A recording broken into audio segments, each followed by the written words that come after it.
వికారాబాద్ జిల్లాకు చెందిన KSR trust chairman Sharath Kumar Reddy Congress పార్టీకి రాజీనామా చేశారు. దోమ మండలం మోత్కూర్లో ఆయన విలేకరులతో మాట్లాడుతూ కాంగ్రెస్ పార్టీలో అసమ్మతి ఎక్కువైందని, పనిచేసే వారికి గుర్తింపు ఇవ్వడం లేదని ఆరోపించారు.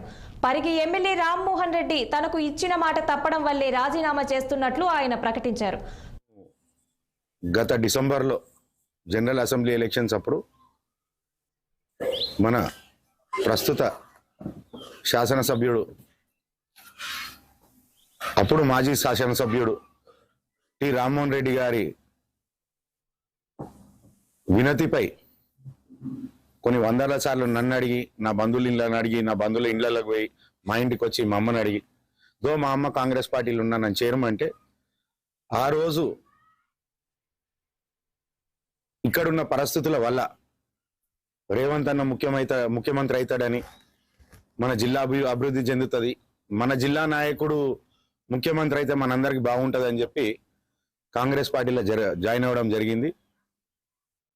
కాకపోతే ఎలక్షన్ల తదనంతరం ఎమ్మెల్యే అయిన తర్వాత లోకల్ మమ్మల్ని ఏ కార్యక్రమాలకు ఇన్వైట్ చేయకపోవడము, ఏ ఇన్ఫర్మేషన్ ఇవ్వకపోవడము, మొదలేమో ఎవరిని జాయిన్ చేసుకోము, ఉన్నోళ్ళే ఉంటారు, ఉన్నోళ్ళతోనే మంచిగా చేసుకుందామని చెప్పిన వాళ్ళు, నమ్మకం కలిగించిన వాళ్ళు, దాని తర్వాత గేట్లు తెరిచినామన్నారు. గేట్లు తెరిచినామన్న తర్వాత ఒక్కొక్కరు అందరు తయారయ్యారు. నేను